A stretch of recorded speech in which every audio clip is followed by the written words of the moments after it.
ओम शांति।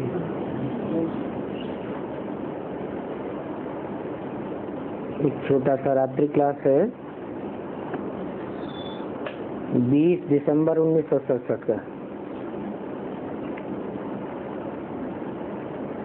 मुरली कब मिस नहीं करनी चाहिए?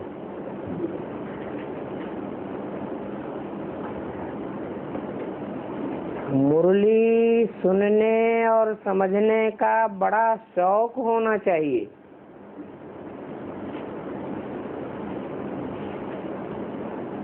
सवेरे के टाइम तो फुर्सत रहती है। अभी तुम बच्चों को ईश्वरीय मत मिलती है। काहे से? मुरली से। वो मत नहीं आकर के लेंगे तो फिर पद क्या पावेंगे? बहुत फर्क हो जाता है इस बात में। पढ़ाई पढ़ने वालों में जो रेगुलर और पंक्चुअल होकर पढ़ते हैं और जो रेगुलर पंक्चुअल होकर नहीं पढ़ते हैं, उनमें बहुत फर्क हो जाता है।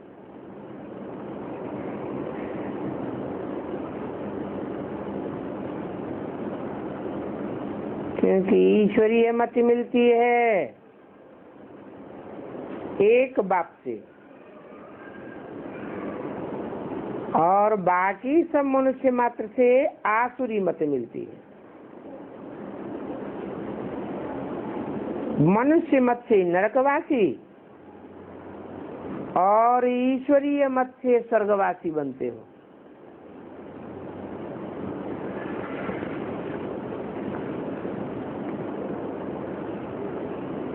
क्या खास बात? ईश्वर मत में क्या खास बात है जो स्वर्गवासी बनते हैं?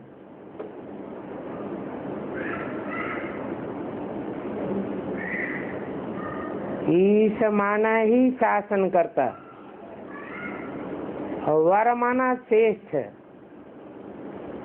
जो दुनिया का सबसे श्रेष्ठ से श्रेष्ठ शासन करता है,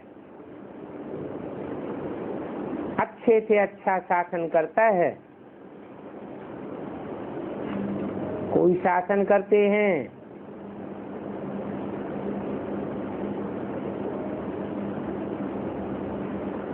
कड़क शासन करते हैं, दंड विधान का शासन करते हैं। और बाप जो शासन करते हैं वो सबसे श्रेष्ठ शासन है। प्यार का शासन है, दिल का सौदा है।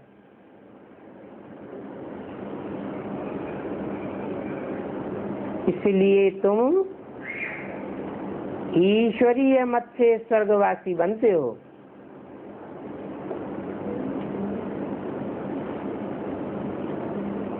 फिर जब देवताओं का राज्य पूरा होता है तो मनुष्य होते हैं।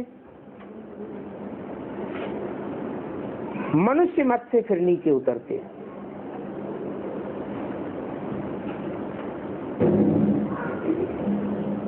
देवताओं के राज्य में नीचे नहीं उतरते थे क्या? हाँ?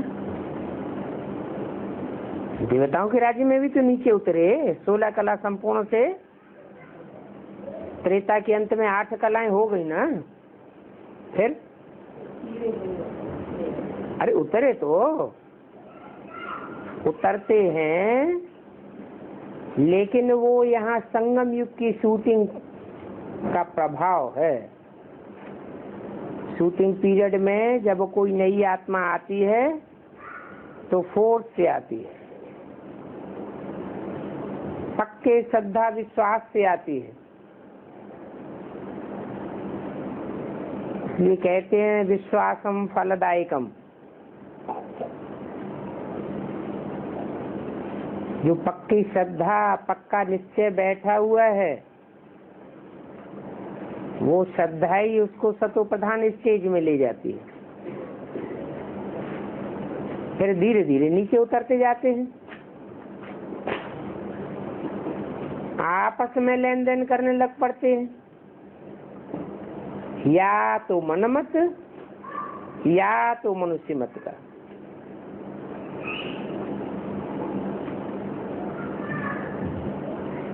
तो सतयुग त्रेता में जो मत मिली है वो संगम युग में ईश्वरीय मत मिली है।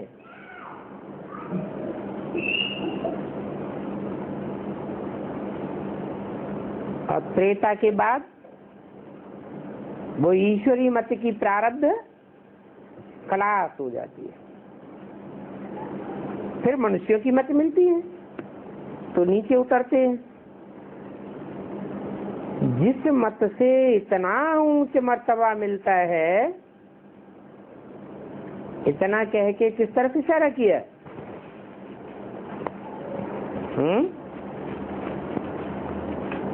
कितना माने लक्ष्मी नारायण के चित्र की तरफ इशारा करते। जिस मत से इतना ऊंच मर्तबा मिलता है, उस मत पर बच्चे ध्यान नहीं देते हैं।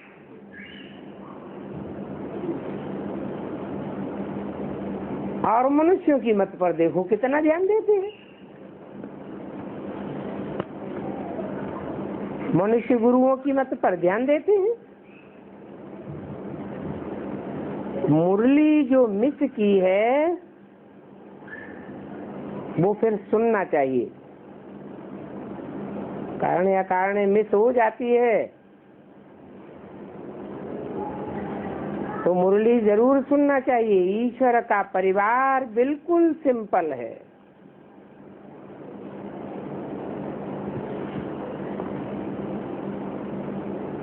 क्या सिंपल है? ईश्वरीय परिवार में कौन कौन है? लंबे चौड़े संबंध नहीं है। क्या है? बाप, बच्चे और बच्चियां।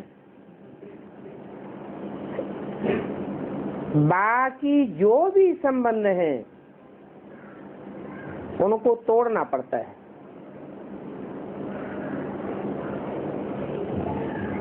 कब? इस संगम युग में पड़ता है। क्यों? कोई जबरदस्ती है क्या? है? और संबंधों को जो और मनुष्यों के साथ जुड़े हुए हैं जन्म जन्मांतर की, और खास इस जन्म में देखने में आते हैं, कोई न तोड़ना चाहे तो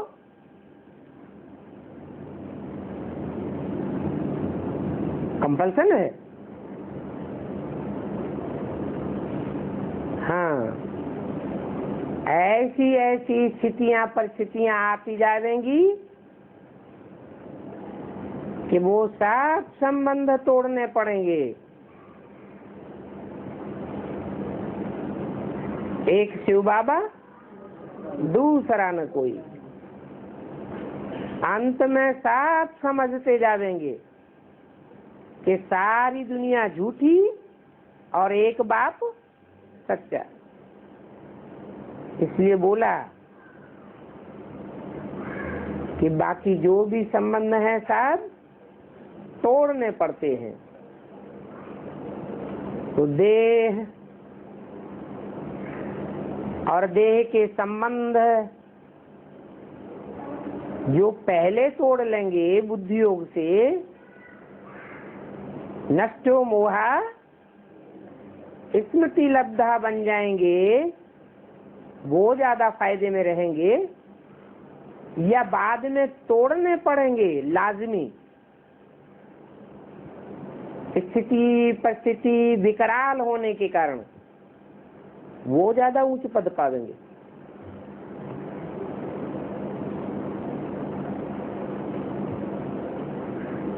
बाद में मजबूरी से तोड़ेंगे।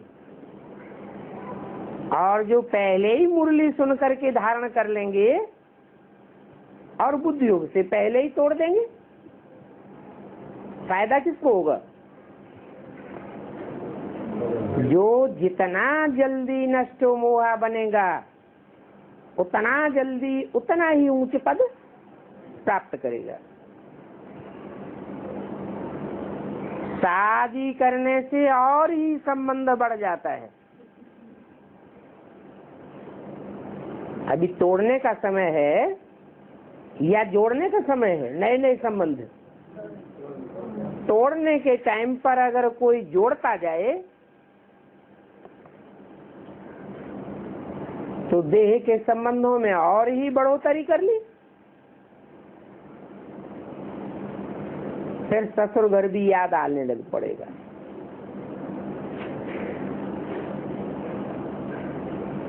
मित्र संबंधी नाते गोते सब याद आने लग पड़ेंगे। और यहाँ तो सबको भूलना है, सिर्फ ईश्वरीय संबंध है। क्या है ईश्वरीय संबंध? बाप और आपस में भाई बहन,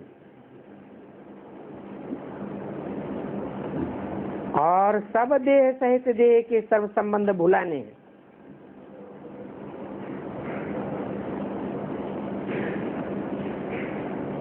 बाबा को तो संबंध आदि की याद भी नहीं है। कौन से सन की वाणी है? 67 की। देह सहित देह के सर्व संबंध तोड़ने हैं। रावण राज्य में संबंध का बहुत परिवार होता है। कितना घमासान होता है संबंधों का, नाना चाचा काका ताऊ ये वो। अभी उन बहुत संबंधों को तोड़ना है और देह भी पुरानी है।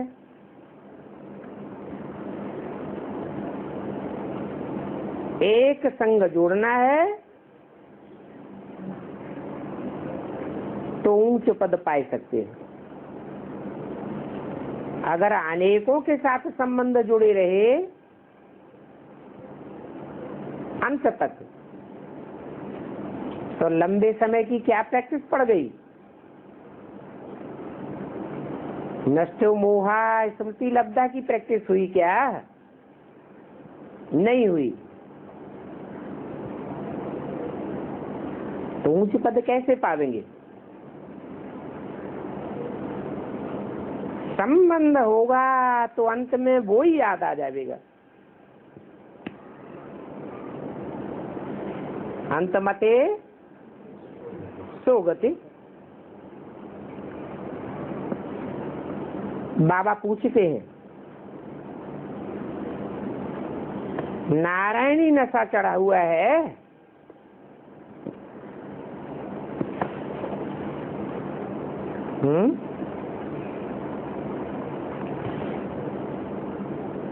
अगर नारायणी नशा चढ़ा हुआ है तो ऊंच पद पाए सकते हैं। मौत तो सदैव ही सिर पर है। सड़क चलते चलते हादसा हो जाता है, पता नहीं कब शरीर से छूट जावे। दिन प्रतिदिन संबंध तोड़ना है। जो ज्ञान में चलते हैं वो बड़े खबरदार रहते हैं।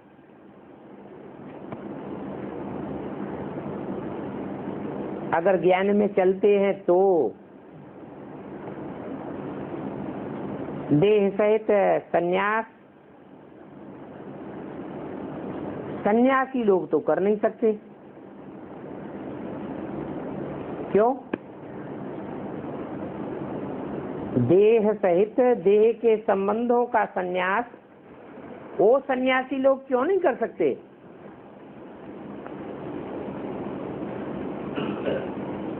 क्यों नहीं? कि उन्होंने हठपूर्वक देह के संबंधों को त्यागा है। और हम बाप से प्रीति जोड़ते हैं। इसमें हठ योग की बात ही नहीं। एक तरफ जुटेगा और जितना जास्ती जुटता जाएगा उतना औरों की तरफ से स्वतः ही टूटता जाएगा। तो उन सन्यासियों के लिए कायदा नहीं है क्या?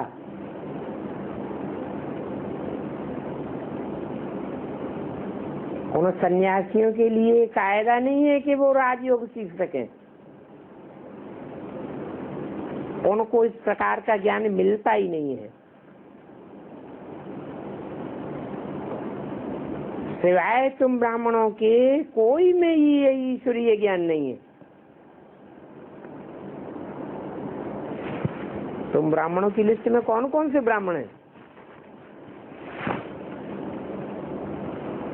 ब्राह्मणों की भी 9 कुरियां हैं। तुम ब्राह्मण किनसे कहा है? जो अव्वल नंबर कुरी के हैं उनसे कहा तुम ब्राह्मण, क्योंकि वो आदि से लेकर अंत तक बाप के सन्मुख रहने करके पार्ट बजाने वाले हैं। तो तुम्हारे अंदर जो ज्ञान है वो और कोई में नहीं है। कितने बड़े बड़े गवर्नर, प्रेसिडेंट आदि हैं, कोई तो ऐसे भी हैं जो अपन को नारायण कहलाते हैं। बाप कहते हैं जो अपन को भगवान कहलाते हैं वो हिरण्याकश्यप हैं।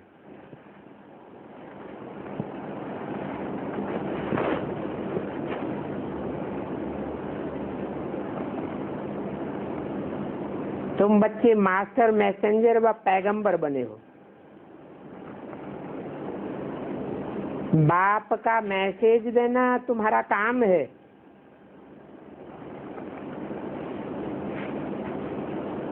मैसेज लेने वालों में जो अपने कुल का होगा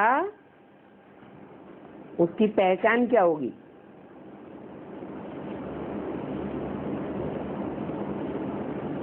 कैसे समझेंगी ये हमारे कुल का है? थोड़ा सा सुना देंगे वो झट समझ जाएगा, खिंच जाएगा।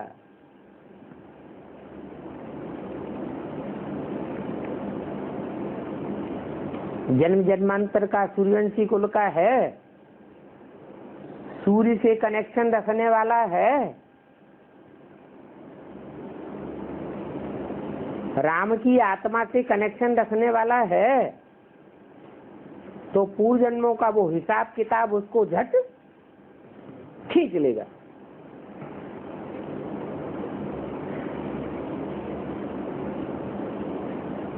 बाप के पास जाना है तो बेहद के बाप को याद करो।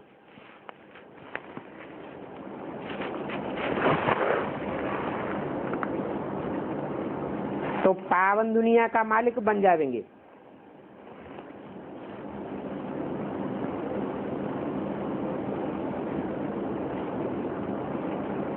पूछना चाहिए क्या चाहते हो?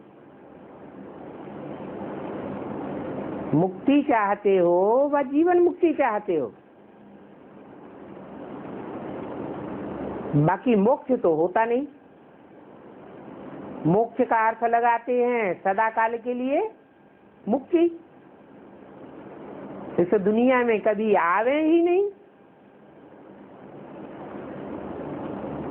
अब तुमको क्या चाहिए?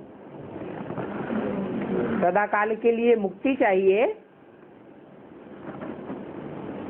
या थोड़े समय के लिए इस दुनिया से मुक्ति और बाकी जीवन में रहते हुए दुख दर्दों से मुक्ति चाहिए? तुम्हारी आत्मा की आवाज क्या है?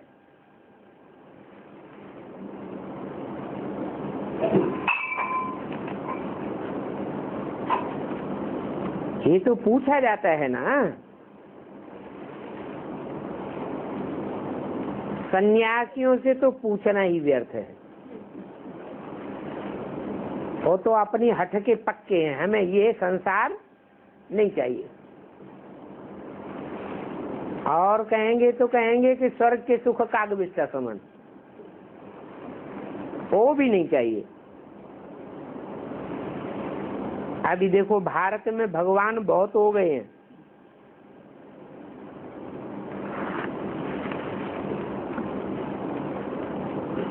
मना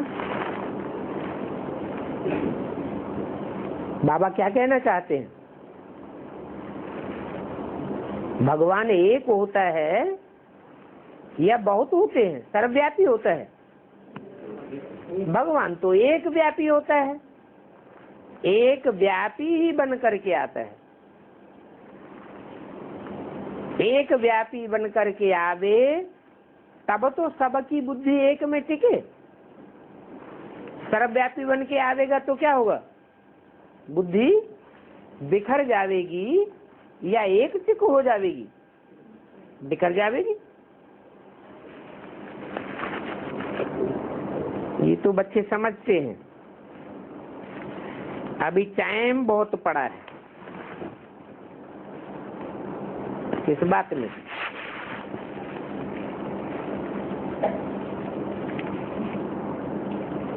सर्वव्यापी बदल करके सारी दुनिया की बुद्धि में एक व्यापी हो जाए, ये समझने में अभी टाइम बहुत पड़ा है। बच्चे समझते हैं। 8-9 वर्ष तो हैं ही।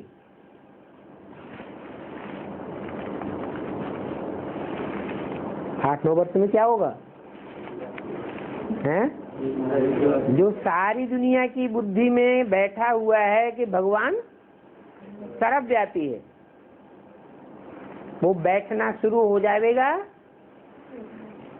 कि भगवान सर्वव्यापी नहीं है, एक व्यापी है। परंतु ये संदेश बहुतों को देना है, ऐसे नहीं एक की बुद्धि में बैठ जाए क्या कि भगवान एक व्यापी है, एक ही मुकर्रर है तो कल्याण हो जाएगा। क्या करना है? ये बात बहुतों की बुद्धि में बैठे अनेकों को संदेश मिले। संदेश तो देना है ना। ऊंच से ऊंच बाप का परिचय देना है।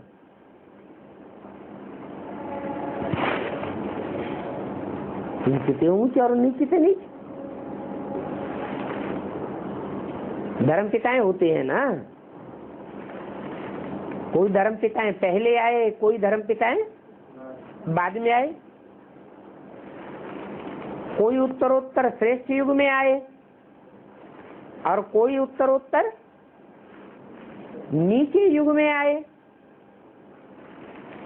तो जैसे टाइम पर जिनकी पैदाइश होती है उतना ही तो ऊंचा कार्य करने वाले होंगे। तुमको तो ऊंच से ऊंच बाप का परिचय देना है। ऊंच से ऊंच युग कौन सा है? सतयुग। समझते हैं बहुत ऊंचा युग है, लेकिन वहां भगवान तो होता ही नहीं। किसी को पहचान होती है भगवान की? नहीं। हाँ, सतयुग की स्थापना करने वाला सतयुग से पहले होगा या सतयुग में होगा? सतयुग से पहले होता है। तो सतयुग से जो पहले का युग है जिसमें बाप भगवान आते हैं, वो है श्रेष्ठ से श्रेष्ठ पुरुषोत्तम संगम युग। यहाँ बाप आकर पुरुष अर्थात आत्माओं को नंबरवार उत्तम उत्तम डिक्लेयर करते हैं।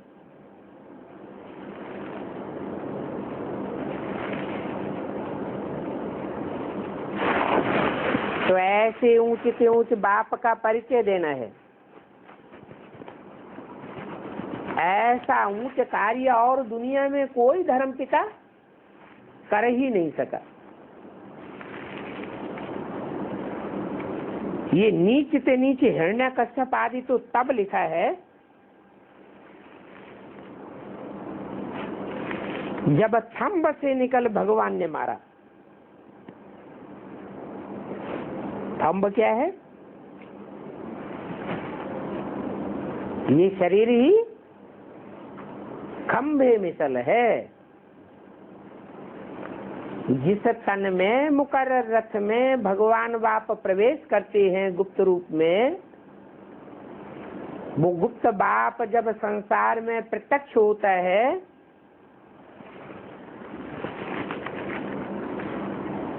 तो ये हिरण्यकश्यप सब खलास हो जाते।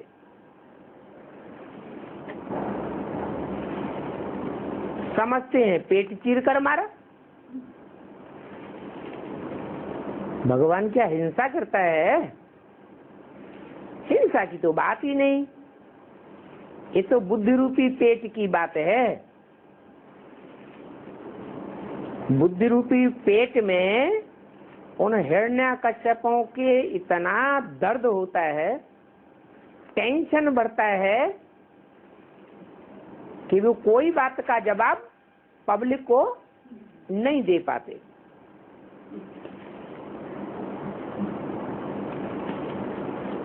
तो शास्त्रों में लिख दिया है, थंब से निकला।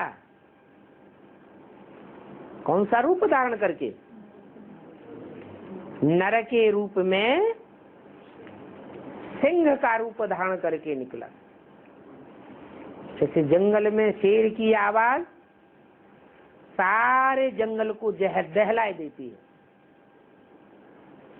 ऐसे ही बाप भी इस संसार रूपी जंगल में सिंह रूप बन करके प्रत्यक्ष होता है। जिसकी बातों का, जिसकी दहाड़ का सारे संसार में कोई के पास जवाब नहीं होता। बाकी भगवान कैसे हिंसा करेंगे कि कोई का पेड़ फाड़ेंगे? ये तो सब गपोड़े लिख दिए हैं काय में, शास्त्रों में। अब ये ब्लाइंड फेथ कितना है?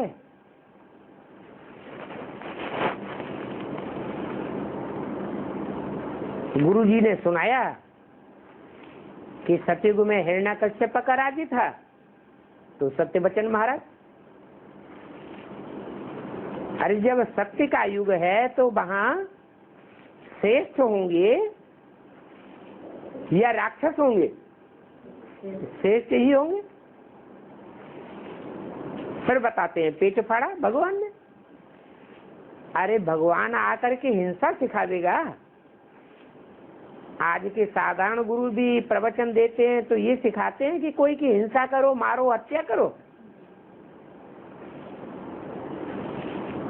इन शास्त्रों के सही अर्थ भगवान बाप ही आकर के सिखाते हैं।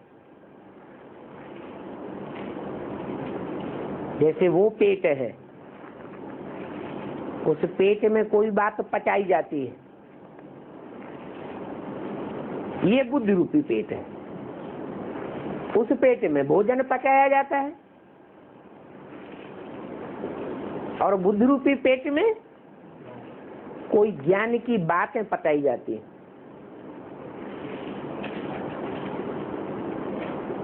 गणेश का पेट कितना बड़ा दिखाते हैं, भीम का पेट कितना बड़ा दिखाते हैं। क्यों दिखाया है? बुद्धि रूपी पेट कैसे विशाल होता है ये दिखाने के लिए दिखाया है। नहीं तो बुद्धि तो सूक्ष्म, इसकी बुद्धि बड़ी है, ये कैसे दिखावे? भारत में भगवान ढेर के ढेर हो गए।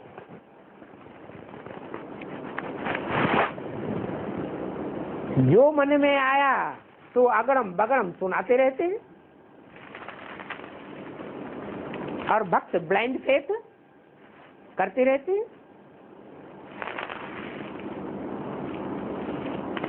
भक्ति मार्ग की तो कमाल है, और उनके फॉलोअर्स करोड़ों की तादाद में। क्या भगवान बाप आते हैं तो थोड़े थोड़े बच्चों के ग्रुप बना के उनको पढ़ाई पढ़ाते हैं। क्या, और जो बड़े बड़े गुरु होते हैं वो लाखों का मजमा इकट्ठा करते हैं और बड़े बड़े माइक लगा के, लाउड स्पीकर लगा के उनके पास आवाज पहुंचाते हैं। तो देखो तुम बच्चे कितने थोड़े हो, जिनकी यादगार है 5 पांडव, 5 उंगलियां हैं, मुट्ठी में बंद कर लो। तुम हो मुट्ठी भर बच्चे और वो हैं करोड़ों की तादाद में फॉलोअर्स।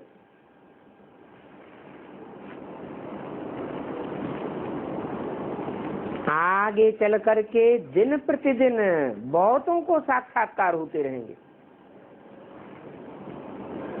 किस बात के हैं कि ऊंचे से ऊंचे बाप हमको मिला है, अब आया हुआ है।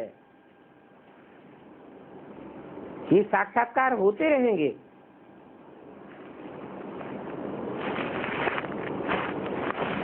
इनकी भी अवस्था बढ़ती जाएगी। किनकी? हैं?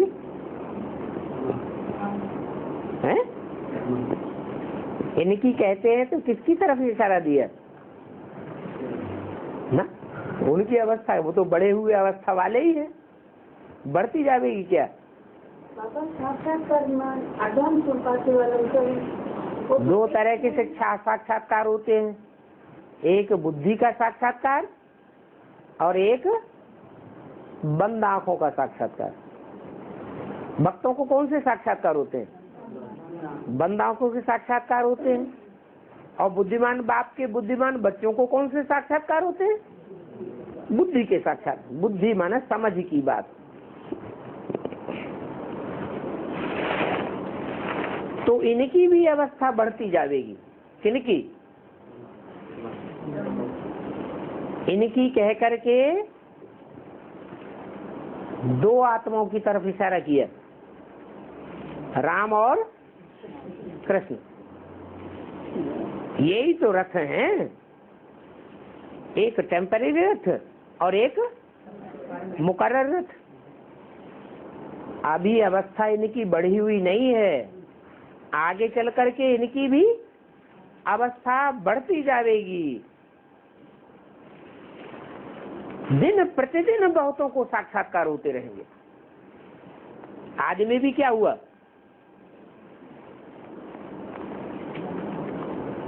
वृद्ध तन को देखते थे, फिर कृष्ण का साक्षात्कार होता था।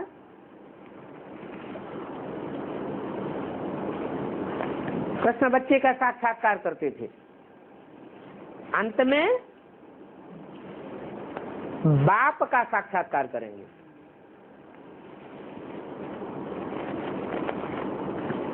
कर्मातीत अवस्था का पता पड़ जाएगा। क्या कि कर्मों से अतीत अवस्था क्या होती है और कर्मों में लिम्पायमान अवस्था क्या होती है।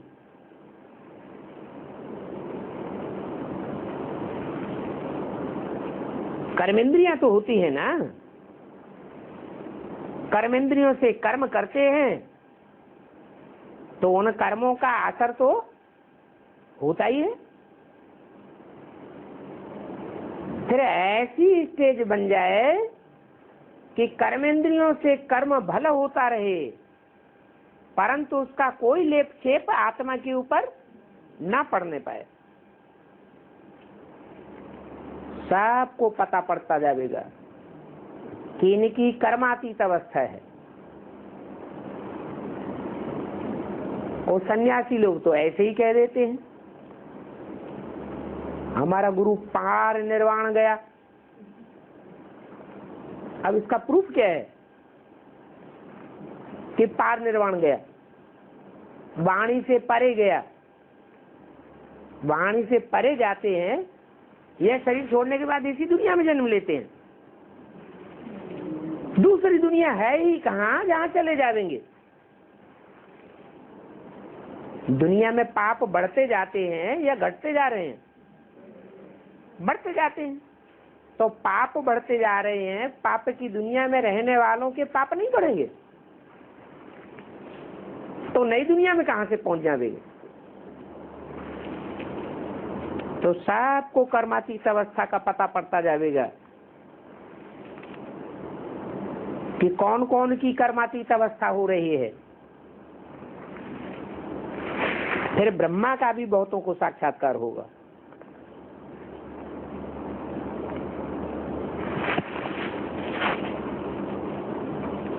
योग बल बढ़ता जाएगा ना,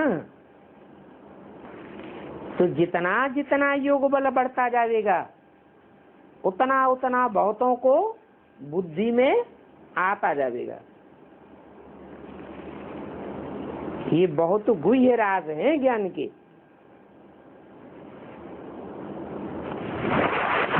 लिखा हुआ भी है, गुह्यात गुह्यतरम ज्ञानम। भगवान आते हैं तो कैसा ज्ञान सुनाते हैं?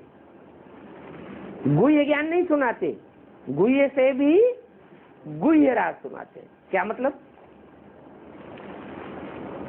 दुनिया में जो ज्ञान की बातें सुनाई जाती हैं वो तो अंधश्रद्धा की बातें हैं, शास्त्रों की पुरानी पुरानी बातें हैं। बाप आकर के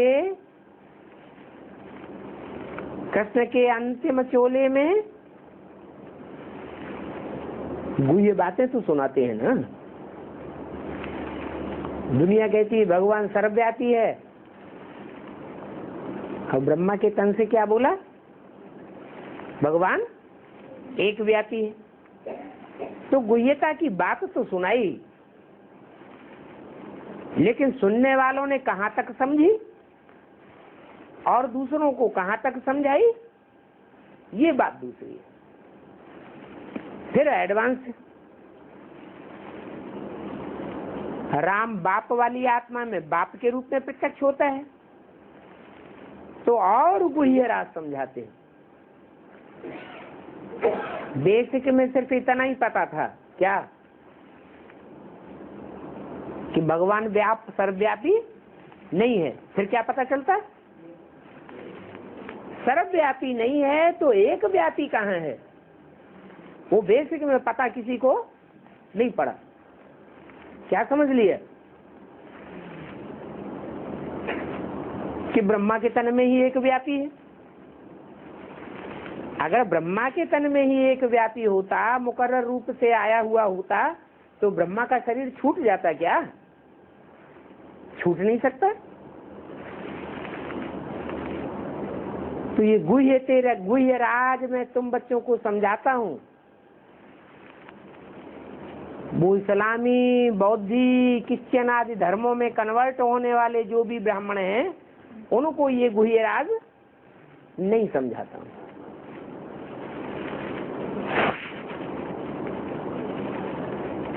फिर ब्रह्मा का नाम कम थोड़े ही है।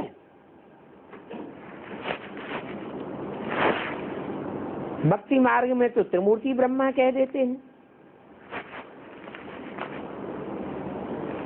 बेसिक नॉलेज में भी ब्रह्मा की 3 मूर्तियां चित्रों में दिखाई दी। त्रिमूर्ति का चित्र बनाया है, उसमें फीचर किसका दिखाई दिया? ब्रह्मा का जो फीचर है, चेहरा है, वही विष्णु का चेहरा दिखाई दिया, वही शंकर का चेहरा दिखाई दिया। सिर्फ मुंह से हटा दी, चेहरा तो वही दिखाई दिया। तो भक्ति मार्ग की बात हुई या ज्ञान मार्ग की बात हुई? ये तो भक्ति मार्ग की बात हुई। भगवान बाप कृष्ण वाली आत्माओं के तन के द्वारा त्रिमूर्ति शिव के रूप में प्रत्यक्ष नहीं होते। तो ब्रह्मा त्रिमूर्ति नहीं है, ब्रह्मा की 3 मूर्तियां नहीं है। किसकी 3 मूर्तियां हैं? शिव की 3 मूर्तियां। वो तीनों ही मूर्तियां, शिव कल्याणकारी है या कल्याणकारी है? कल्याणकारी है।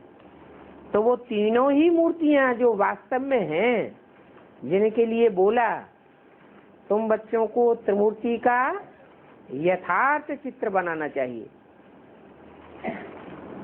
ये एक्यूरेट चित्र नहीं है जो बनाया है,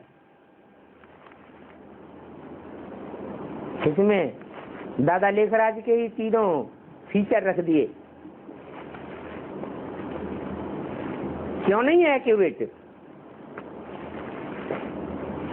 क्योंकि ये तो भक्ति मार्ग वाले जैसे कृष्ण का नाम डाल देते हैं गीता में, गीता का भगवान कृष्ण बच्चे को बनाए देते हैं। ऐसे ही यहाँ बेसिक नॉलेज में भी क्या किया है, कृष्ण उर्फ दादा लेखराज का चेहरा तीनों चित्रों में ब्रह्मा विष्णु शंकर के रूप में डाल दिया। ये रंग है चित्र, यथार्थ चित्र नहीं है। तुमको तो त्रिमूर्ति शिव का चित्र डालना चाहिए। त्रिमूर्ति शिव,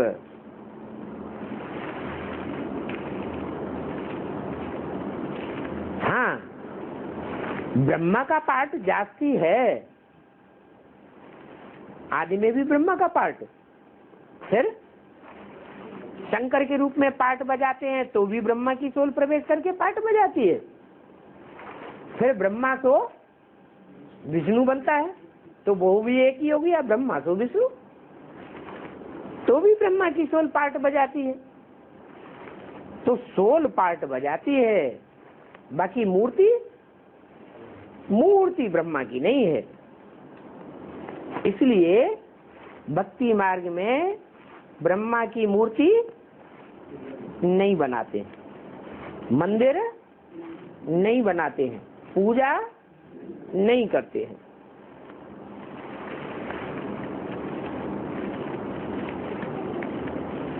मनुष्य शंकर को ऊंचे रखते हैं,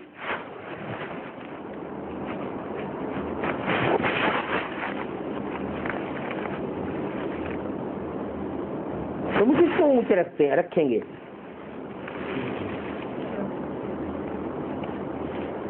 तुम शिव को ऊंचे रखेंगे, मनुष्य शंकर को ऊंचे रखते हैं। फर्क क्या हुआ? तुम्हारी बुद्धि में शिव कहने से रूप किसका आवेगा? बिना नाम रूप के कोई चीज होती है दुनिया में? नाम रूप बगैर तो कोई होता नहीं। तो जब तुम कहेंगे शिव, तो तुम्हारी बुद्धि में रूप किसका आवेगा? है बिंदी? बिंदी तो जो विधर्मी धर्म पिताएं हैं उनकी बुद्धि में भी बिंदी आती है। वो तो साकार को मानते ही नहीं। भले तुम साकार को देखेंगे, परंतु साकार को देखते हुए भी तुम्हारी बुद्धि में ये रहेगा कि इसमें कार्य करने वाली कल्याणकारी आत्मा कौन है? शंकर है या शिव है? शिव है। तो तुम्हारी बुद्धि में शिव रहेगा। जैसे बाबा कहते थे ब्रह्मा की गोद में आते हो, तो जिनकी बुद्धि में बैठा होगा क्या हम ब्रह्मा की गोद में आते हैं? तो फेल। अगर पूछे किसकी गोद में आए हो और कहता है कि शिव बाबा की गोद में आए, तो पास। तो क्या अंतर पड़ गया? भावना का अंतर पड़ गया। ब्रह्मा वाली जो सोल है वो तो जन्म जन्मांतर खुद ही नीचे गिरती चली जाती है। क्यों ऊंची उठती है? जन्म जन्मांतर नीचे गिरती गई या ऊंची उठी? नीचे गिरती है। वो कैसे ऊंची उठाएगी? उसमें ऊंच उठाने वाला कौन है? आत्मा है, तो तुम जिस आत्मा की तरफ तुम्हारा कंसंट्रेशन रहता है वो भाव की बात है। इसलिए कहते हैं भाव प्रधान विश्व रचि राखा। जिस भाव से जो काम किया जाता है वैसा ही उसका फल मिलता है।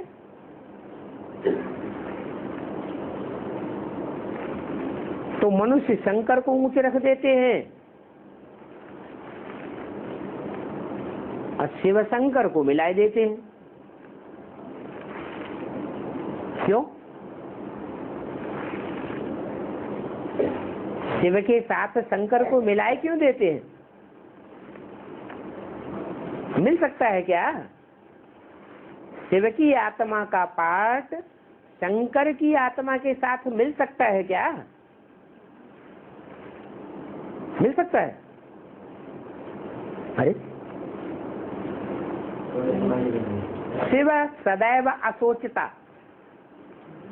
और शंकर सूक्ष्म शरीरधारी दिखाया जाता है, मनन चिंतन मंथन में दिखाया जाता है। तो शिव का पार्ट अलग और शंकर का पार्ट अलग, दोनों को मिलाने का तो कोई मतलब ही नहीं। परंतु भक्तों ने स्थूल रूप में मिला दिया, क्योंकि पर्सनालिटी एक ही है। एक ही पर्सनालिटी में दो आत्माएं प्रवेश होकर काम करती है।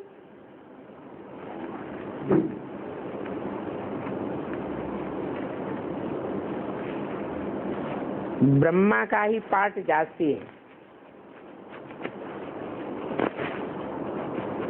याद में रहना कोई पार्ट है क्या? पार्ट कर्मेंद्रियों से बजाया जाता है या बुद्धि से बजाया जाता है? कर्मेंद्रियों से पार्ट बजाया जाता है। और शंकर क्या करता है? याद में रहता है। ये तो कर्मेंद्रियों से कोई पार्ट नहीं हुआ। तो ब्रह्मा का ही बड़ा पार्ट है। ब्रह्मा का कहो या विष्णु का कहो, सबसे जास्ती पार्ट इन दोनों का है। ब्रह्मा द्वारा ब्राह्मण धर्म की स्थापना, फिर ब्रह्मा ही सो विष्णु बनता है, तो विष्णु द्वारा पालना, इन दोनों का पार्ट जास्ती है। शंकर का क्या पार्ट है? आंख खोले और दुनिया का विनाश हो गया, ये पार्ट। आंख खोलने में कितनी देर लगती है? 1 सेकंड। तो अच्छा रहे इनकी आंखें बंद ही बनी रहे कि आंख खुल जाए तो अच्छा है। आंख खुलना माना ज्ञान की आंख खुल जाए। जब ज्ञान की आंख खुल जाती है तो इच्छा मात्रम अविद्या की स्टेज आ जाती है। आप मुए, मर गई दुनिया। बच्चों को रोज समझाया जाता है, स्कूल में रोज नहीं पढ़ेंगे, मुरली नहीं सुनेंगे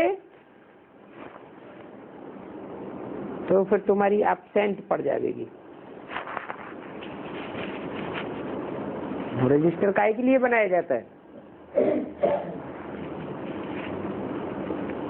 हाजिरी लगाने के लिए रजिस्टर बनाया जाता है ना। तो ये भी ईश्वरीय स्कूल है। इसमें भी देखा जाता है कि 63 जन्म जो लौकिक पढ़ाइयां पढ़ी, उन लौकिक पढ़ाइयों में आत्मा ने जास्ती ध्यान दिया या भगवान बाप आकर जो पढ़ाई पढ़ाते हैं उसमें जास्ती ध्यान दिया?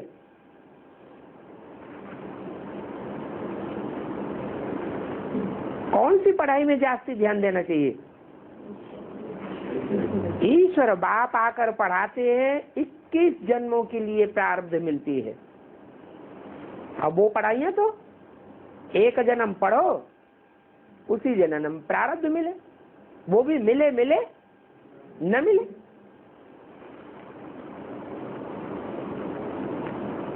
तो कितना बाप आकर के आंखें खोलते हैं कि इस पढ़ाई से तुम्हारा जन्म जन्मांतर का फायदा है, और फिर 21 जन्म का ही फायदा नहीं है। यहाँ जो तुम पढ़ाई के संस्कार धारण करते हो, ज्ञान धारण करने के संस्कार धारण करते हो, ये संस्कारों की तीव्रता 63 जन्मों में भी चलती रहेगी। जो ये जितना यहाँ तीखा पुरुषार्थी होगा, वहां भी जन्म जन्मांतर कैसा पुरुषार्थ करेगा? तीखा पुरुषार्थ करता रहेगा। तो 21 जन्म तो सुहाना होने की गारंटी है ही, लेकिन 63 जन्म में भी वो आत्मा फायदे में रहेगी। तो यहाँ की एक जन्म की पढ़ाई और अनेक जन्मों की सुख शांति कमाई। तो पढ़ाई की लिफ्ट तो जरूर चाहिए ना।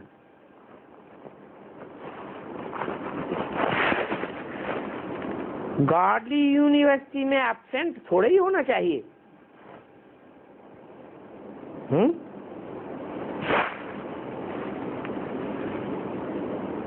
अच्छा,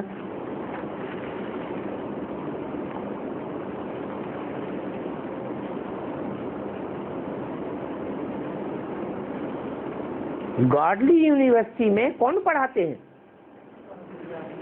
गॉड फादर पढ़ाते हैं। और जो यूनिवर्सिटीज होती हैं वो तो मनुष्य गुरुओं की बनाई हुई है।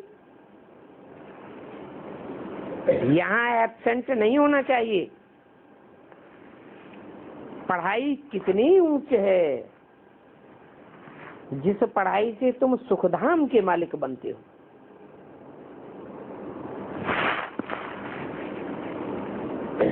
वहां तो अनाज आदि सब फ्री रहता है। कहाँ सच है, अनाज की कोई कीमत नहीं लगेगी। और यहाँ तो अनाज की, सड़े हुए अनाज की भी कीमत। जो भी अनाज मिल रहा है उसमें कीड़े कितने होते हैं। जो खाद लगाई जाती है उस खाद वाले अनाज में बहुत कीड़े पड़ते हैं। इसलिए आजकल ऑर्गेनिक खेती पर ज्यादा दबाव देते हैं। ये केमिकल वाली खेती बंद होनी चाहिए। तो वहां अनाज साफ फ्री रहता है। सात्विक अनाज होते हुए भी फ्री रहता है, कोई पैसा नहीं लगता। अभी तो अनाज देखो कितना महंगा है। जो खाद का अनाज है वो भी महंगा। 100 वर्ष में कितना महंगा हो गया है। जो बुजुर्ग यहाँ बैठे हो तो जानते होंगे कि बचपन में गेहूं क्या भाव था। क्या भाव था हैं? अरे याद नहीं है? अरे बचपन में ये पता नहीं है कि गेहूं या अनाज क्या भाव था? ₹8 आना। और अब तो नोटों के नोट जाते हैं। 100 वर्ष में कितना महंगा हो गया।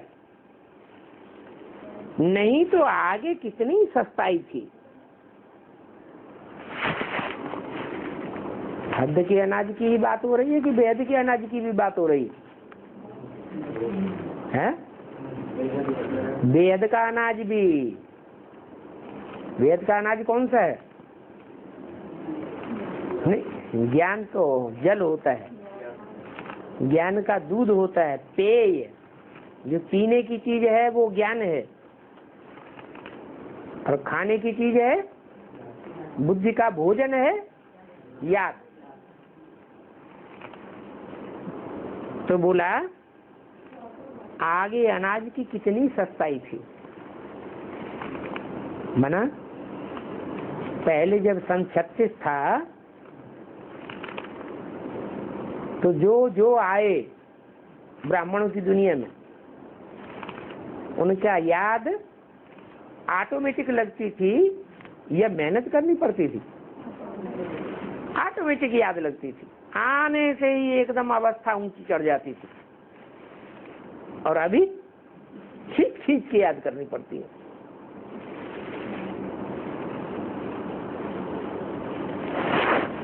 वहां नई दुनिया में तो कोई अप्राप्त वस्तु नहीं होती जिसके लिए वहां पुरुषार्थ करना पड़े। वो है ही सुखधाम। तुम अभी सुखधाम के लिए तैयारी कर रहे हो। क्या तैयारी कर रहे हो?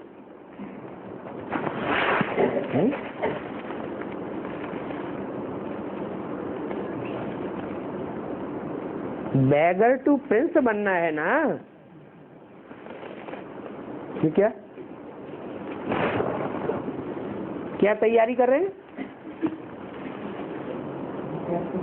जो भी इस ईश्वरीय ज्ञान में आवे तो पहले ये जुआ खेले। क्या?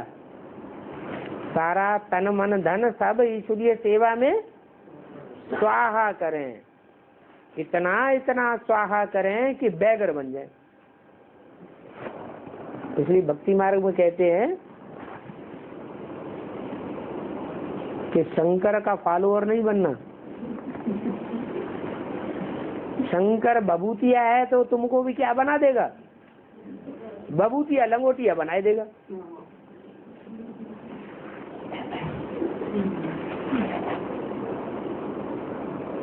अभी तुम वहां जाने के लिए तैयारी कर रहे हो। क्या तैयारी कर रहे हो? क्या तैयारी कर रहे हो? बैगर टू प्रिंस बनने की तैयारी करते हो। साहूकार लोग कोई अपन को बैगर नहीं समझते। क्यों?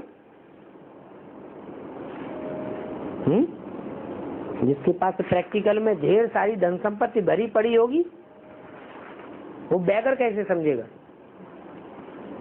जिसके पास धन होगा तो धनवान होगा, धनवान होगा तो उसको धन का नशा होगा। पहलवान होगा तो उसको तन का नशा होगा। कोई बड़ा नेता जनवान होगा तो उसको अपनी नेतागिरी का नशा होगा, मैं बड़ा नेता हूं।